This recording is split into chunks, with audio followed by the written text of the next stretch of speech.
चलिए सॉल्व करते हैं बैलेंसिंग ऑफ केमिकल इक्वेशन की क्वेश्चंस, ताकि हमारा कॉन्सेप्ट एकदम क्लियर हो जाए। हमने पिछली क्लास में पढ़ा था और पढ़ाया था आपको कि बैलेंसिंग ऑफ केमिकल इक्वेशन के लिए रूल होता है। वैसे दो रूल होता है। पहला है सबसे पहले मेटल को बैलेंस करो, फिर नॉन मेटल को बैलेंस करो, देन उसके बाद हाइड्रोजन और ऑक्सीजन को बैलेंस करो। ठीक है। दूसरा रूल दोनों क्लियर है कि सबसे पहले कंपाउंड जो हाइस्ट एलिमेंट लेके बैठा है, ठीक है, एलिमेंट हैं जिसके पास, तो उसको बैलेंस कर दो। मतलब इसमें भी अगर तुम इसको इसी रूल को अगर तुम इसमें मिक्स कर दो तो और भी बढ़िया है, पर ठीक है, चल जाता है। ठीक है। तो पहला है मेरे पास नाइट्रोजन प्लस, जब मैं मतलब हाइड्रोजन के साथ जोड़ता हूँ तो NH3 बनता है। ठीक है। तो बैलेंस करते हैं। चलो इसी को करते हैं इसमें मिक्स करके बाद। ठीक है। सबसे ज़्यादा कंपाउंड जो कि मेटल में दिखे, नॉन मेटल में दिखे, तो ये दोनों में सबसे ज़्यादा इसमें है। बैलेंस करने के लिए हम इसको मल्टीप्लाई कर देते हैं। अब देखो नाइट्रोजन बैलेंस हो गया, बराबर है। अब ये हाइड्रोजन को बैलेंस करने के लिए, क्योंकि 6 हो गए, 3 दूना 6, तो इसको 3 से मल्टीप्लाई कर देता हूँ। या फिर ऐसे करते तुम, हाइड्रोजन 3 है, यहाँ पर 2 है, तो कैसे मल्टीप्लाई करें इंटीजर के लिए, इसको 3 से मल्टीप्लाई कर दो और इसको 2 से मल्टीप्लाई कर दो, तो दोनों बैलेंस होगी। दोनों तरीके ठीक है, पर मिक्स करके करें तो ज़्यादा भी बढ़िया है। ठीक है। सेकंड कहता है कि जब हाइड्रोजन और क्लोरीन को मैंने मल्टीप्लाई किया तो मेरे को HCl मिला। ठीक है। तो 2 हैं, यहाँ पर हाइड्रोजन 1 है, क्लोरीन 2, हाइड्रोजन यहाँ, क्लोरीन यहाँ पर 1 है, तो इसको मल्टीप्लाई 2 से दोनों तरफ बराबर हो जाएंगे। ठीक है।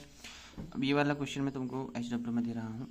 अब थर्ड क्वेश्चन देख लो, सोडियम ऑक्सीजन, सोडियम ऑक्सीजन। ठीक है। थर्ड है मेरे पास है एल्यूमिनियम प्लस ऑफ ऑक्सीजन, दे देता है हमें एल्यूमिनियम 2 और ऑक्सीजन का 3 बॉन्ड। ठीक है। बैलेंस करते हैं। सबसे पहले एल्यूमिनियम जो कि 2 है इसमें, और सबसे ज़्यादा भी नंबर इसी में है, तो इसको मल्टीप्लाई 2 से कर दो, तो 2 से मल्टीप्लाई करूँगा तो एल्यूमिनियम बैलेंस हो जाएगा। ऑक्सीजन के लिए मैं 2 से, मैं यहाँ पे 2 है, यहाँ पे 3 है, वापस इसको 2 से, इसको 3 से। अब देखूँ तो ऑक्सीजन 2, 6, बट एल्यूमिनियम 4 हो गया, तो वापस से 2 से मल्टीप्लाई करने के बाद ये 4 हो गया। ये करो, या फिर ये वाला यूज़ कर लो कभी कभी। तो 3 है, यहाँ पर 2 है, तो इसको 3 से मल्टीप्लाई कर दिया। ठीक है। यानी कि मैं कह सकता हूँ कि एल्यूमिनियम प्लस, अब यहाँ पर 3 से मल्टीप्लाई कर दिया, ऑक्सीजन बन गया, और ये Al2O3 बन गया। अब 4 होंगे तो इसको 4 से मल्टीप्लाई कर दो कभी कभी। ठीक है। और दूसरा मेरे पास है KClO3, जहाँ पर मैं कहूँगा KCl प्लस ऑफ O मेरे पास 2 है। ठीक है। तो एक काम करते हैं, क्या करते हैं, मेरे पास देखो पोटेशियम 1 है, क्लोरीन 1 है, ऑक्सीजन 3 है, यहाँ पर ऑक्सीजन 2 है, यहाँ पर 3 है, यहाँ पर 2 है।